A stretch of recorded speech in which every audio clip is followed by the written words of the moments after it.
All right, good evening, everyone. The time is now 6:30 p.m. on Monday, October 13th. I'd like to now call this meeting of the Cunningham Township Board to order. Clerk, will you please call roll? Trustee Wu. Here. Trustee Evans. Here. Trustee Hersey. Trustee Colasetti. Here. Trustee Bishop. Trustee Wilkin. Here. Trustee Quisenberry. Here. Mayor Williams. Here. Supervisor Chenoweth. Present. Assessor Owana. Thanks. Awesome, thank you. The next item of business is the approval of minutes from July 21st and August 18th meetings. Can I get a motion for approval? So moved. Second. All right, motion approved by Mary Ellis, seconded by Jaya. Are there any corrections? All right. All those in favor, please say aye. Aye. Aye. All opposed? All right, those minutes are approved. All right, are there any additions to the agenda? All right, seeing none, we will move on. Now we will move on to public participation. If there are any members of the public that would like to address the Cunningham Township Board, you may now come to the mic and speak. Please state your name for the record if you wish to be included. All right. Is there any public input, emails, or anything that came through? Seeing none. All right.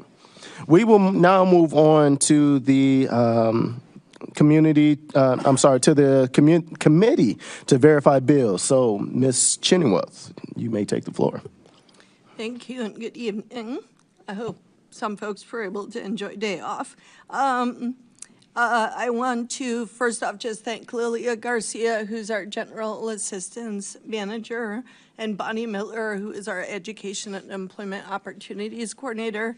They are here because they'll be presenting on Careers in Motion, which is the first discussion item. Before then, I'll just go over the bills, and then we'll go over the supervisor's memo. In the month of, it should say the month of September, we had town fund expenditures of $69,361.38. We had general assistance fund expenditures of $318,134.38. Our total expenditures for the month were $387,495.76. You do have the bills before you. I'm happy to answer any questions about the bills before I talk about the memo. Any questions? No questions. Thank you, Dee. Oh, can we have a motion to approve the bills? I thought we were, okay. May I have a motion to approve? So moved. Second. All right, motion made by Grace, seconded by Mary Alice. Now, is there any discussion? Sorry about that. All right, seeing none. All right. All in favor? Aye. Aye. All opposed? The ayes have it. The motion passes. Great. So next I'll talk just some highlights from the supervisor's memo from September. We're pretty steady on general assistance. We've been hovering about 100. We're at 107. We will be talking a little bit about changes in our education and employment track that could impact that momentarily. We are seeing a higher number of folks awarded with SSI, SSDI fiscal year to date. So we've had 7 approved in the first quarter compared to 20 in the entire year last year. Not sure exactly why that is, especially because we've seen closures of offices and downturns. So we're just watching that very carefully. I will say our calls for service, I went back, as we had talked about last month. I hadn't been able to pull the calls because it's kind of a process to call and dedupe and pull out the assessor and make sure it's accurate. So I did go ahead and put in July, August, and September. You'll see that. So the last I reported in May, we were at 1893. Actually, I reported in June. That's missing from here. But July was 2204 incoming calls for service. That does not include CTSO cell phones or used by street outreach workers or case managers in the field. I am looking to basically consolidate and centralize administration of those cell phone. I do have access to all of them, but they're kind of different. I don't have one system. So I hope to be able to add those in the future. That said, that with the exception of our street outreach worker, Martell Miller, who does first calls for help, everyone else is basically interacting with existing cases.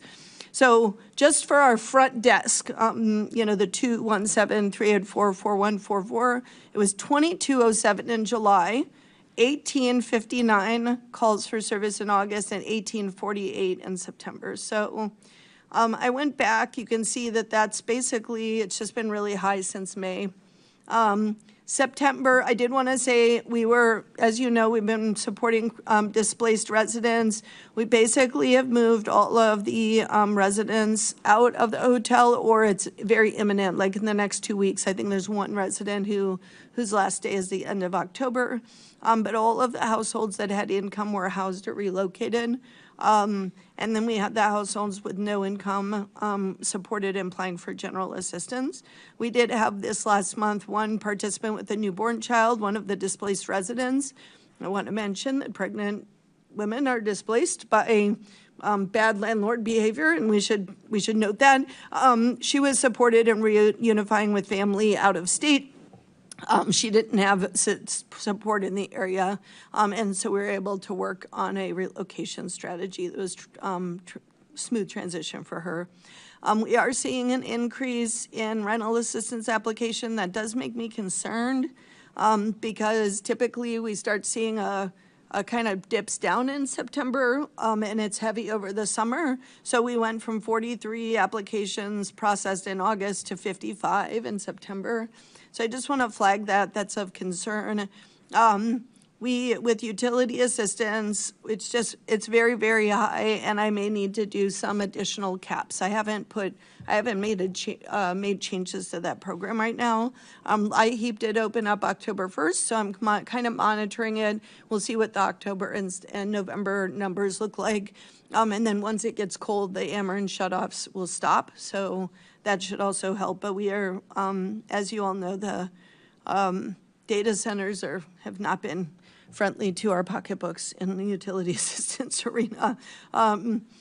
We have seen a decrease in street outreach. I had our street outreach team really go and double, triple check that they removed everyone they haven't had contact with in 90 days, which is how our program works. So we are at 83 served in the program. Over the summer, we were closer to 107. So we are seeing a little bit of progress from the street outreach. Honestly, we've been doing a lot of reunification. It is all optional. We never force reunification. We just offer it. And we always make sure that people have a place to go and that there's consent on the other side. We did not send anyone out of the community. I wish that other communities practiced that as well. So with families experiencing housing insecurity, this is good news. We've been able to move a lot of folks into our program because we had a number of exits. We also moved, as you saw, 3 families move out of the community. So we are down, let's see, hold on. It says 13 referrals, but I think that's actually 13 on the wait list, down from 25. So our wait list is down to 13, which is good. We're trying to get that to 0 before winter. That's where we're at. RPC is opening up a congregate shelter for 6 families in Champaign, close to downtown. It will be nighttime only. There's no food that I'm aware of. There's no supplies. It really is pretty bare bones. But in a pinch, there will be that for families in the winter. We're trying to basically remove everyone from our wait list by moving them into housing before them and hopefully not having to use that for our particular families. Let's see, the last I would say, we are undergoing a transition with our emergency housing and hotel program. We had a number of transitions out into housing recently. Our housing case manager for that program has been planning on a transition for the last 6 months, and she went ahead and finished that transition. And she kind of timed it with when she was moving her participants out into housing. So we only have a few folks in that program, and then we are working with Strides over October, and then in November, working to bring women from Strides into that program. So even without any other changes in our program, we feel like we can free up space at Strides by taking care of that. So I'm really happy about that. We did, as I mentioned, apply to our IDHS for additional winter funds. Those funds are pending. I reached out to them last Wednesday, and they said that they would get back to us in the next week to 10 days. So I'm hoping to hear from them this week. That would actually allow us to do a pop-up winter shelter in our partnership with Friend and Me, which are case managers with 3 or plus years of experience working with homeless residents in this community. I also just wanted to let you know, because of the federal shutdown, our HUD, our Housing Authority grant, we were, and you'll see it tonight. Actually, I'll get to that when we get to it. I can tell you the update then. But, you know, federal shutdown has not been good for us. The only other thing I would say is we are, staying pretty steady on food support. We would generally say at our front, so our deliveries are consistent, but our front desk is experiencing a lot more calls for food support. So that is of concern with us. And then you'll see some of the events that we had. We were part of the Philo Road Ahead Community Kickoff with the City of Urbana. That was super fun. We're following up with a meeting with the Well Experience. We'd like to tighten that relationship. We've had that relationship, but at that event, we were really able to do more exchange, so we're excited about that. We were at the Welcoming Week Community Resource Fair in Lincoln Square. We hosted we participated in Representative Ammons and Senator Fracci's Federal Impacts Panel, and we were part of a social work intern fair. And we are also part of the Yankee Ridge Hispanic Heritage Celebration. So if you see Soup, who is our food equity and events coordinator, you should congratulate them for doing like more events in 1 month than we have ever seen. And then we had training from RACES on rape advocacy, counseling, and education services. So that was really insightful. And we try to do, we have trainings once a month. And we're currently, because of our space issue, holding those trainings off-site. I'm happy to answer any questions you may have. Thank you, Danielle. Are there any questions? All right. I do not see Ivana. Anyone? Okay. Yes, I'm sorry. You still have a presentation. Yeah, correct? so, right. Just wanted to take questions. Otherwise, I'm gonna ask if Lilia Garcia and Bonnie Miller could come to the table here to present. I want to just give you a little bit of historical context. Bonnie joined us in January as our Education and Employment Opportunities Coordinator. I think I've reported, if you look throughout the history of my reports on this, we inherited a general assistance entitlement program called Community Work Program. Darcy's very familiar with this because she was in our office. And what we inherited was a structure for public aid that very much feels and looks like probation. It's kind of like it's a little bit, it's a work requirement for receiving public aid. There's certainly benefits for that. It helps people stay in the game, so to speak, stay engaged in the workplace. But what we found for the 8 years that we've run that program, and it's been through several different cycles, is that it really continues to feel General assistance, we are required by law to provide a transitional assistance program for people with disabilities awaiting disability payments. We are not required by law to provide a work program. The City of Cunningham Township only provides what is called a TA, Transitional Assistance Program, for people awaiting SSI or SSDI determinations. it has been difficult to have two cities that sit together where we have a work program and they don't. It's been difficult to have a program where it's an entitlement where we pay a check and then we will oftentimes have to kind of chase and follow up with folks to do the hours to match the check. And we've done surveys of our participants 3 different times. And we've been trying to learn how can we improve this program. And you might remember Brittany Tootin presented, and then I had another, Naomi Chajan, Brittany Tootin, and then we had a recent intern also do some surveying of our participants when they came in for case management. We presented on some of the outcomes of that, and one of the things is that folks, although they really appreciated the Salt and Light program and they find that to be a very friendly and welcoming space, it didn't prepare them necessarily for the workforce. It's retail, it's kind of, it is a very good place to kind of assess whether folks can show up and do work, or whether there are underlying issues like disability, substance abuse, mental health, or other things that are causing domestic violence, lack of safety in the home. So that's the first thing. So we heard from folks, we would like a diversity of options that actually helps us train towards something. The small amount of money that people receive is really not enough to survive on. And so we've also been concerned about that, although we wanted to stay within the budget. And then, as you will see in our reports for the last year, about half of the participants on that track are homeless. And so it's really hard. We still ascribe to a housing first model, even if HUD is abandoning that, because we know it works, that we need to house people first before we expect work and advancement, career advancement, et cetera. So we have been working since Bonnie came on. She does manage the program as it currently exists, which is an improvement from past programs. It's our EEO program. We do provide credit hours for education. We do allow people opportunities to do digital navigation and other things and receive work hours. So we've started to branch out.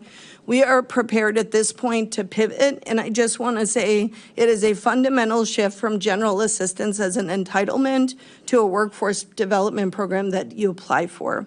That said, it's meant to serve the same folks. We are not looking to serve kind of the working class. We are looking to serve folks who have a barrier to work that is not a disability.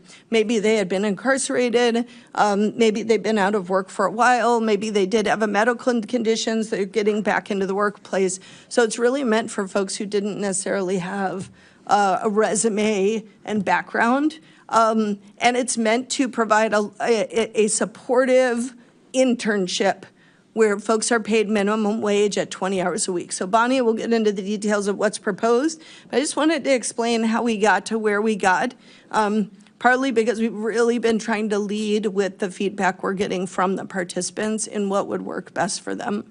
So with that, I'm going to pass it over to Bonnie and Lilia to present on Careers in Motion. And essentially, we're happy to take questions at the end of the presentation.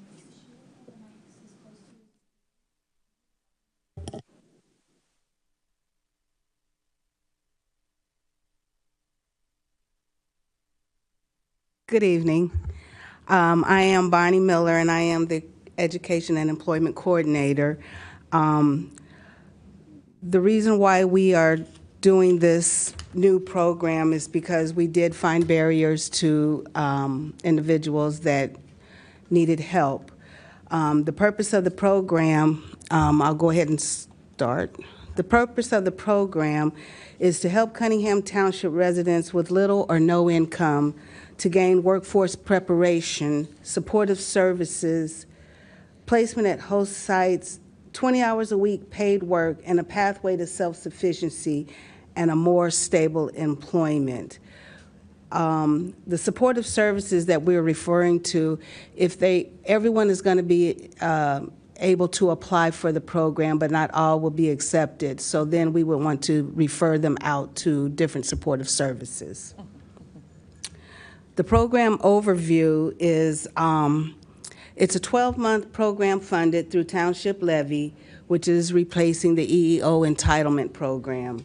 We're going to accept up to 20 participants at a time and design for residents with barriers to work, as I said, that can work at least 20 hours a week. And we will combine income, education, and career preparation for them. Yeah, I just wanted to thank you all, town board members, for listening to our presentation and hearing out all of the details of this program, especially the overview and everything. And thank you, Danielle, for explaining a little bit about the history of this program. As Danielle kind of alluded to, it went from the community work program, which is what the work program is referred to as in most townships throughout the community. We then rebranded it to the Education and Employment Opportunities Program, and now Careers in Motion. So Bonnie was beginning to discuss just how expanded the program is going to be, and it really goes hand in hand with what you've all seen from Brittany's presentation back in April of 2023. I took this information from one of her slides, but basically some of the things that she and other participants wanted to see were that people would get more options from host sites, that we would find other ways to address participant health issues, whether it's helping them apply for disability, doing deeper assessments, and really helping participants build confidence around entering the workforce. Oftentimes, the individuals that we work with, they may have been out of work for months or several years for a number of different reasons, and whether it's helping people apply for jobs, whether it's helping people write up resumes, we really want to support building confidence in the workplace, and just developing a consistent feedback process we think is really important as we develop this new program. Next slide. Okay, so eligibility and priority populations, Danielle also alluded to this, but we want to match the general assistance eligibility criteria as close as possible. So first, they must reside in township boundaries or be certified as homeless within the township boundaries. People must be able and willing to work 20 hours a week. We've also been keeping up with the changes with SNAP and Medicaid, with the budget bill that was passed earlier this year. And one of the changes that's going to be happening with SNAP recipients that are able to work, I believe the acronym DHS uses is called ABOD, able-bodied adults without dependents. They need to work 20 hours a week in order to receive SNAP. People who are eligible for this program must have no or very low income, and they must not be receiving any other form of cash assistance. So this includes, but isn't limited to, SSI, SSDI, TANF, aid for the aged, blind, and disabled, and retirement. Finally, we want to give priority to people with barriers to employment, and this can include, but isn't limited to, people with no GED or high school diploma, people who are re-entering from jail or prison, some level of housing instability or employment gaps that are 3 months or greater. We'll consider other barriers to employment, but with those that are listed, these are kind of the trends as we're seeing as we've worked with current general assistance participants as it exists currently. Next slide. So, wait a minute, I'm sorry. So how does this work? So once a participant has been approved for the work for Careers in Motion, they will be required to attend training. And the training that we came up with was to teaching them professionalism, conflict resolution, workplace ethics. They'll do an onboarding so that when they do start a real job, if you will, they'll know the steps in taking with that. We're going to teach them computer literacy, how to work their Gmail, how to check their Gmail. And we're also going to help them build resumes, cover letters, and reference sheets. With that in mind, we're also, once they have completed all these trainings, we will start sending them out for job referrals.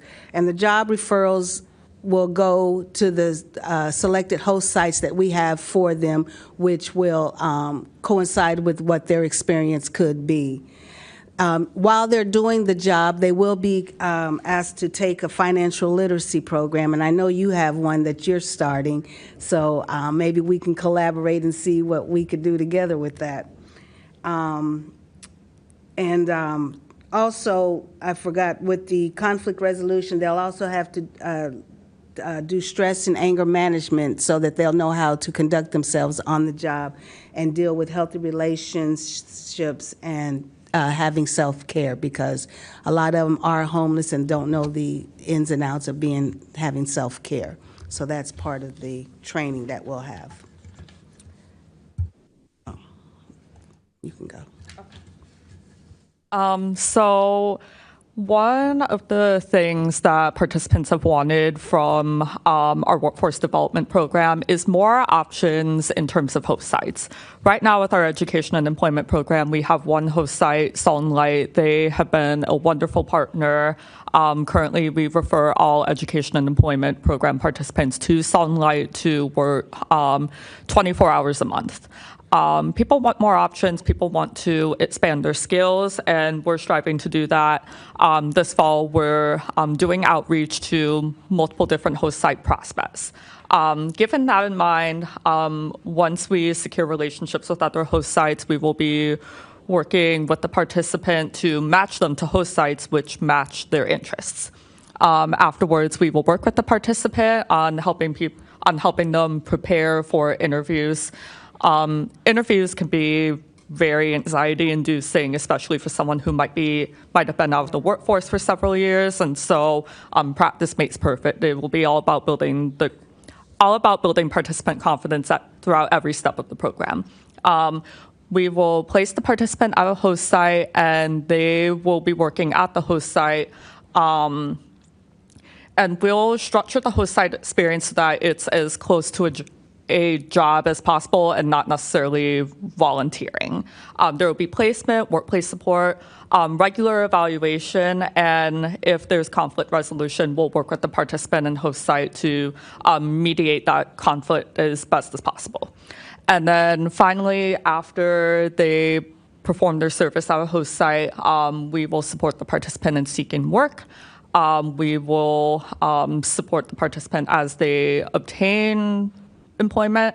And then this last portion, alumni networking, this will be developed as we have cohorts of participants going through the program, but we think it would be wonderful to have participants network with other participants, those who have gone through the program before, just so they can have a peer to speak to look up to, give advice, share advice. We think that would be really beneficial to participants as they move throughout the program. Real quick, one of the other things that we're hoping to gain is, while they're working at the particular host site, we're hoping probably toward the end of the program, because it's a year program, so we're hoping toward the end of the year that the host site will accept them as a permanent position. So that's one of our goals, is to have them accepted as a permanent position. And again, we're going to still consider Salt and Light only to get them ready for the workforce, because a lot of them still are not ready. So we need to at least see if they can at least do 12, 15 hours of work plus do the training as well. Okay. So program participants have a set of expectations which we laid out in this slide, the first being attending all trainings. Bonnie and the team have worked on developing a wonderful curriculum with some of the items that were mentioned in the previous slides. I also wanted to thank Danielle, Shayla Kenyon Bass-Briggs, who's not here, and Cynthia Serrano, our MSW intern. We have had a series of meetings throughout the past few months in developing this curriculum, this policy, and this also wouldn't have been possible without their work. Attending all case management meetings with Bonnie, making sure that the participant is on track and meeting their goals. Using PLAWA sick and vacation time. PLAWA stands for, paid leave. Help me, Danielle. That's all what workers Janet act. said. Thank you. Thank you. I practiced this earlier, and Thank you.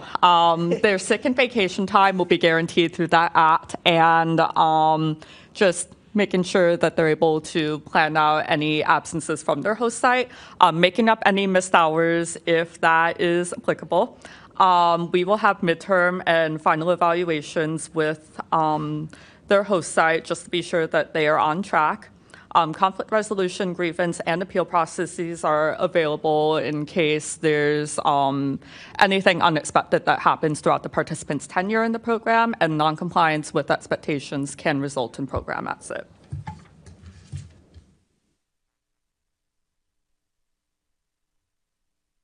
You can go. Okay. And I believe this is the final slide.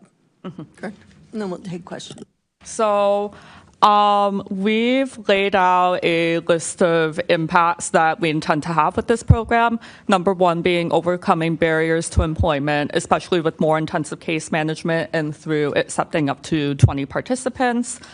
We believe that we will be able to meet participants where they're at and to just develop closer rapport, conduct needs assessments, and do everything needed to ensure that they're ready for the workforce.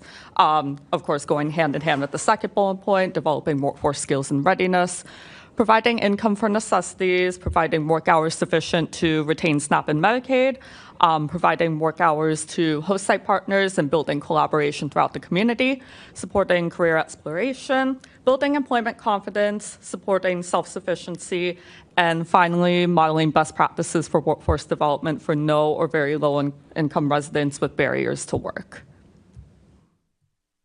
One thing that we really want to emphasize is we're going to try to make this program as smooth and easy for the participant, because we already know that they're going to come in with high anxieties. So we want to try to transition them in a smooth way. So, any questions? Chris? Thanks for the presentation, and this really is, you're singing my music here. You might have already said it, and I apologize if I just didn't track it, but how long has this been going on, or is it just starting? So it will start. Will start. Yeah, we are, as a matter of fact, we're going to be doing our first set of applications on tomorrow. Okay. So when they pick up their checks, I'm going to be doing the ones that are already in the program. I'm going to give them the first opportunity. Great. What about, I guess I'm not understanding how 20 hours at minimum wage affords housing.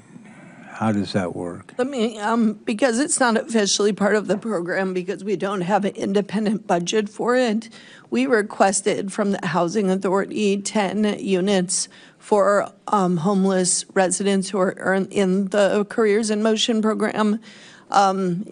If we are able to receive those funds, and we do have an MOU before you this evening, it's just that we need the federal shutdown to end so that the monies are released, then we're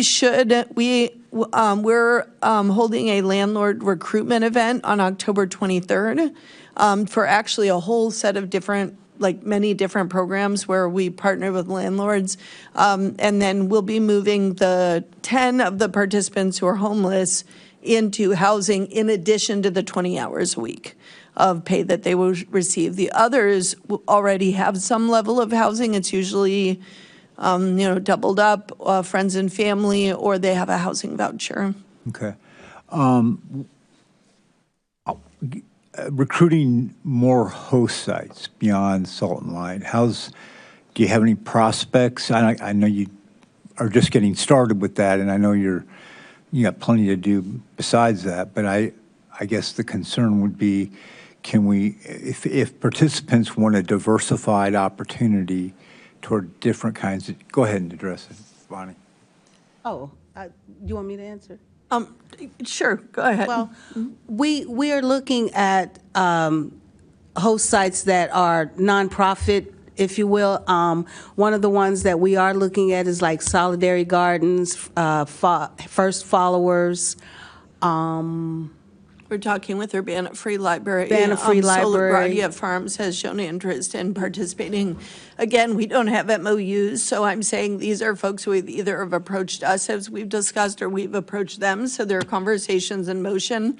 We'd like to start this pilot with our closest partners, partly because after the surveying and also from our experience, the confidence piece, the discrimination, the disconnection, homelessness, complex trauma is very much a part of the story of the participants we're working with.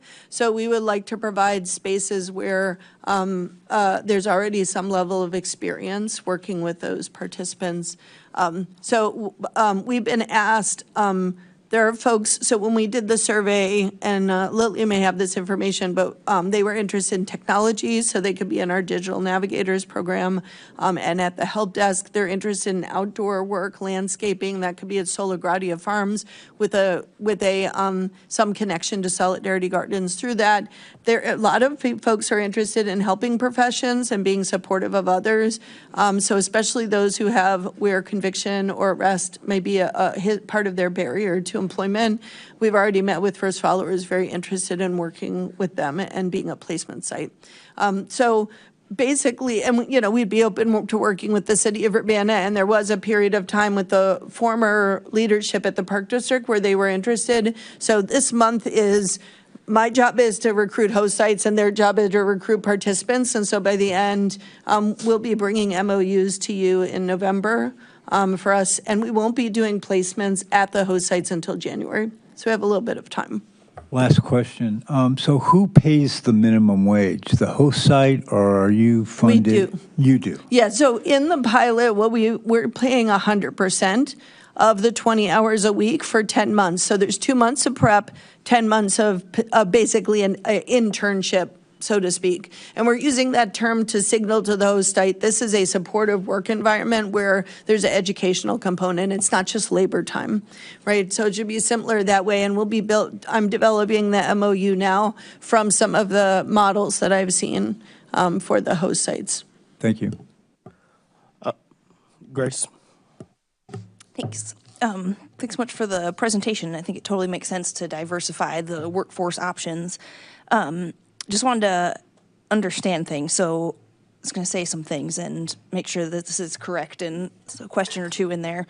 So it seems like this is transitioning from education and employment options that was a set GA monthly payment with required 20 hours at Salt and Light previously, right? And transitioning to careers in motion, where it's kind of the question here. So for participants, it turns out to be somewhat similar because they're still working 20 hours a week, except they have more options outside of just Salt and Light, right? And is the pay also difference? Because is GA typically still just like $300 a month versus this would be like $300 a week at that $15 an hour? So our intention is to pay participants for their time worked in the Careers in Motion program. Currently, the program as it exists now, participants will get $425 in one check for their 24 hours worked. 24 hours per month. Yeah, per month. This is 20 hours a week. A week. Mm-hmm. So it's a significant difference in terms of pay. Mm-hmm. Does that answer your question? I think so. So it used to be 24 hours per month for $420 a month, and now will be 20 hours a week at $15 an hour. Yes. Okay. So $1,200 a month then.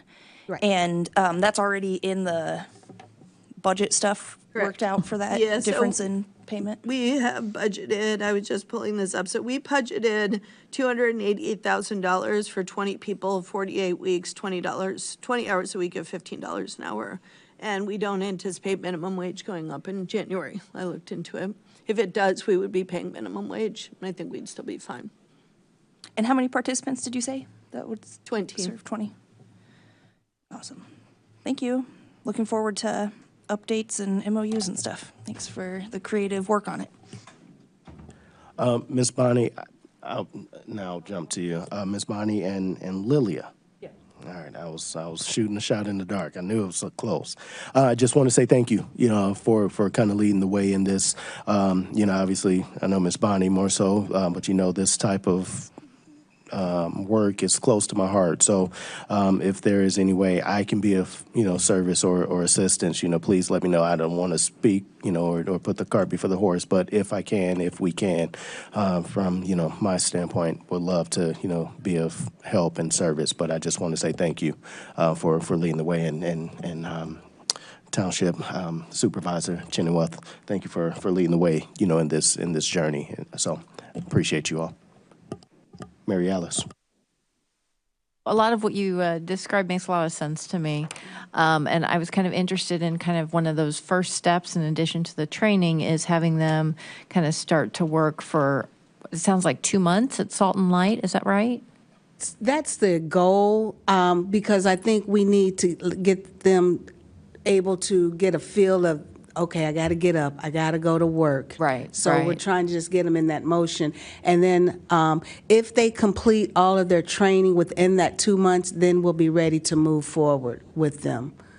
So Okay. it could be, I'm looking at a maximum, hopefully, 90 days So I'm just trying to think, of training. yeah. And is it going to be in-person training? Is it on the computer? How is the training going to be delivered? So I will be, I have a curriculum that I have made to do all the training, and Danielle is looking at maybe outsourcing some as well, Okay. Yeah, All right. it'll all be in person. but it will all be in person. Okay, great. With meals, because it's one of the challenges of our participants, so we'll typically have a lunch in relation to the training. One of the other things we're looking at as well is using some of their time for work.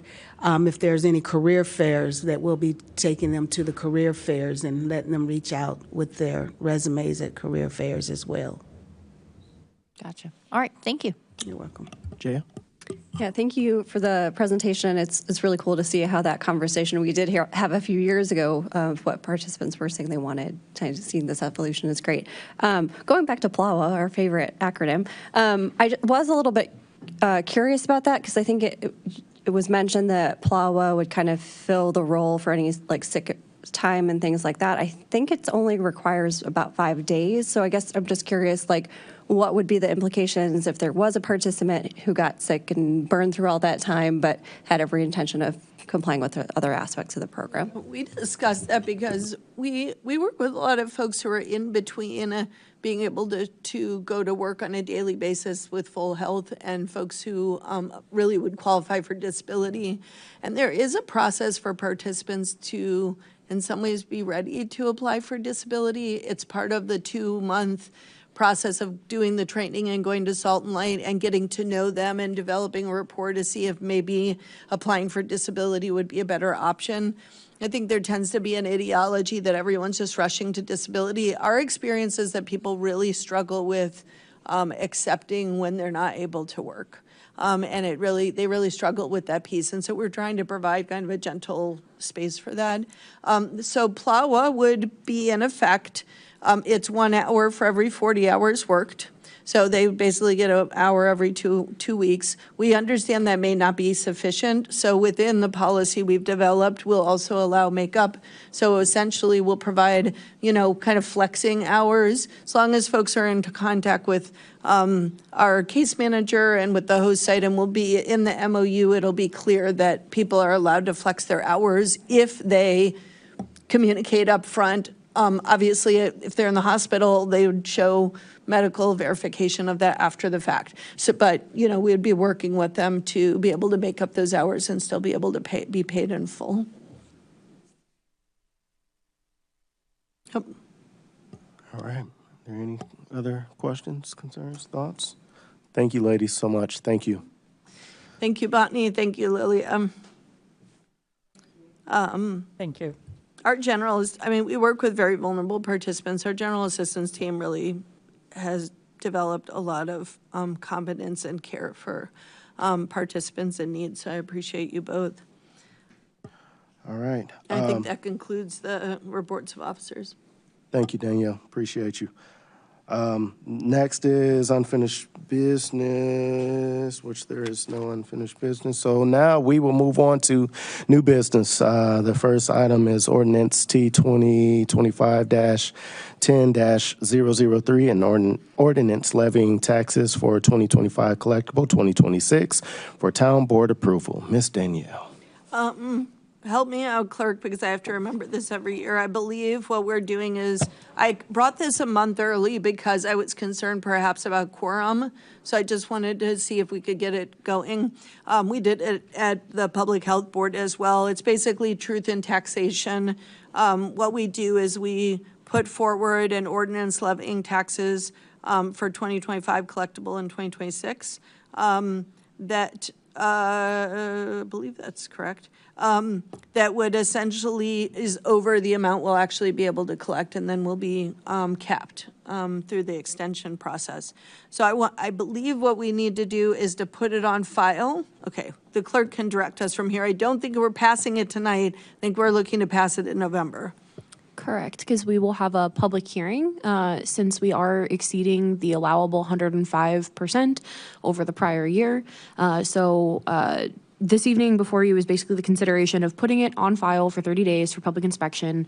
Next month, we will have a public hearing after it's been properly noticed in the paper and in prominent places within the community. And then next month, after the public hearing at that town board meeting is when you would consider adoption and take action. Thank you, Clerk. Mary Alice? Yeah, so in the past when we've done these, I know that we've always kind of put a higher amount than we think is going to potentially, and we bring it back down based on what the assessment is for the end of that year, and also because of the hospital properties. So now that we don't have, I think we've settled most of the hospital properties, what is the process now? How is it going to be updated? You know, the direction I've received in the past from the assessor is it's an art more than a science. What I did, because we are seeing significant building projects in Urbana, and because the levy exceeded what we expected last year, because our tax base has grown, I went ahead and bumped it up because we were getting close to that. So I went ahead and bumped it to $3.2 million in tax levy. I don't think that is what we will be allowed, but I wanted to put it at that level because of unexpecteds. I've heard a lot of, there's changes happening at OSF, there's changes happening at Carl, there's development opportunities on Ray Street. I saw the University of Illinois enroll its largest student body ever for the last 2 years. That has driven a lot of housing. We may not see all of that immediately. We also face certain economic uncertainties. So I made a good guesstimate as to what I thought it would be, knowing that no matter what, it's pretty much out of our control in terms of what will be capped. So you will see a slight bump. I've kept it steady for years, but I increased it for that reason. Grace? And just to reiterate this clarification, we're talking about the increase and more than 105% increase. It's the same rate that's dictated by the voting body, right? And it's just increasing because our assessed value of properties are increasing. Correct. Okay. Just thought we'd have that reminder again every time when budget stuff goes up, but the rate is the same. You're channeling James. Any other questions? All right, can I get a motion to place this on file for 30 days? I'll make that motion. Second. All right, motion made by Mary Alice, seconded by Grace. Any further discussion? Seeing none. Clerk, will you please call the roll? Trustee Wu? Yes. Trustee Evans? Yes. Trustee Colasetti? Yes. Trustee Wilkin? Yes. Trustee Quisenberry? Yes. Thank you. All right, the motion passes. All right, the next, I'm so sorry, you guys. Next, we have resolution number T 2025-10-17R, a resolution authorizing the supervisor or other township official to execute the reconciliation fund settlement agreement with various taxing districts. Danielle. So this basically concludes our presence settlement, and it has to do with the handling of TIF dollars. And this is kind of a side issue between the taxing districts about whether or not the TIF was included or not. It's pretty nominal in terms of the amount. The amount was emailed to you by the attorney, but I believe we're looking at some reimbursement of what we paid out from the county. Are there any questions? Grace? I don't know if I recall the email from the attorney with the amount. Is this just over $1,000? Yeah, I think, let me see if I can. 1,091 that's in the attachment? Okay. It's, correct. It's the email from Jamin.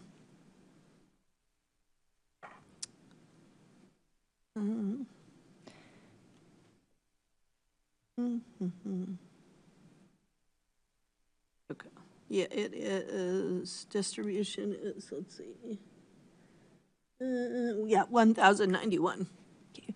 And you said this is kind of somewhat internally about TIF stuff, and bigger picture, is township done with all of these settlements so. now? Yeah, I mean, I guess we didn't expect this, but like Yes. aside from internal stuff, we should be done with any big payouts. For now, yes, I think. Okay, We did not budget a payout for this year as we have in past years because we have paid out what the treasurer's office has been predicting, plus or minus some.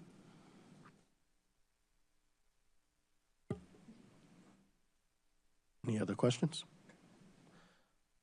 All right. May I get a motion to approve the resolution? I'll make a motion to approve resolution number T 2025-10017R, resolution authorizing the supervisor or other township official to execute the reconciliation fund settlement agreement with various taxing districts.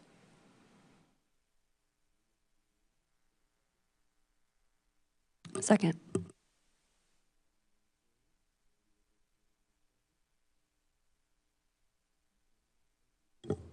Trustee Wu, Yes. Trustee Evans, Yes. Trustee Colasetti, Yes. Trustee Wilkin, Yes. Trustee Quisenberry. Yes. Thank you. All right, that motion passes. Thank you. All right, next we have resolution number T 2025-10-018R, a resolution authorizing the intergovernmental agreement for rental assistance between the City of Urbana and Cunningham Township Supervisor's Office. Danielle. You saw this as the cow last week, so it shouldn't be new to you. Essentially, this is receiving CDBG funds to augment rental assistance. I believe we can give up to 4 months, and it can only be for residents of Urbana. Our rental assistance claims have been higher than average since the pandemic, since basically the moratorium ended.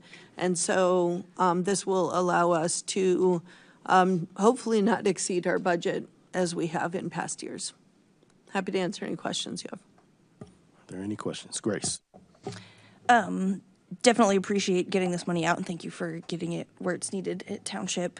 And I was just wondering the order of approval, if it's okay to accept this at Town Board before it's approved at Council officially. Yeah, my understanding is that no matter what, one of the bodies is going to move first, and then the body will move second. So typically, what you're doing is you're authorizing me to sign it, and then as the City Council, you'll be authorizing, if for the I believe it's for your mayor to sign it as well. So Thank you. Mm-hmm. Any additional questions?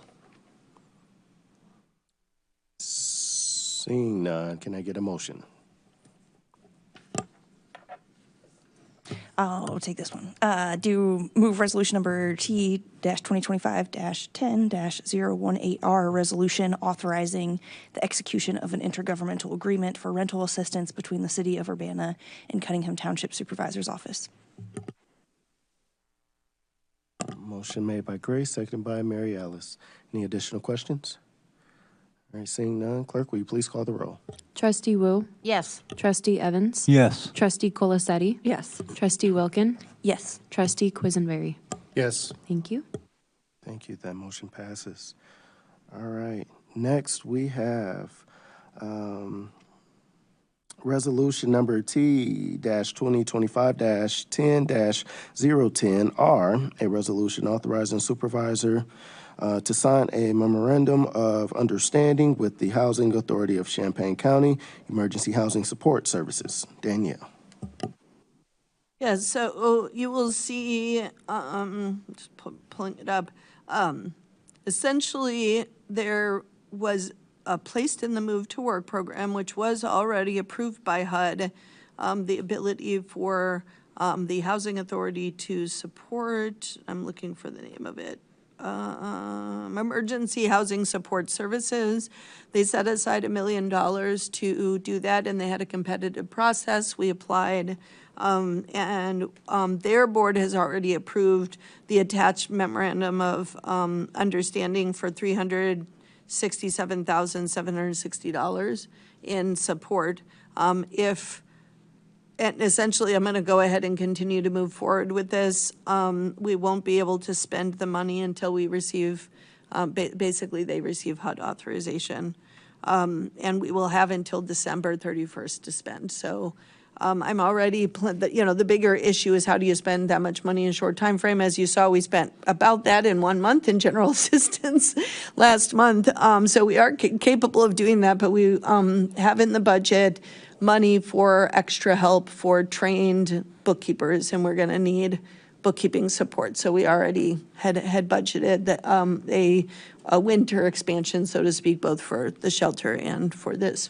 I'm hopeful that it will go forward and we'll be able to house our Move Careers in Motion participants, add 8 more family units for 10 months, and add significant rental assistance. I think we'll be supporting 40 households with rental assistance.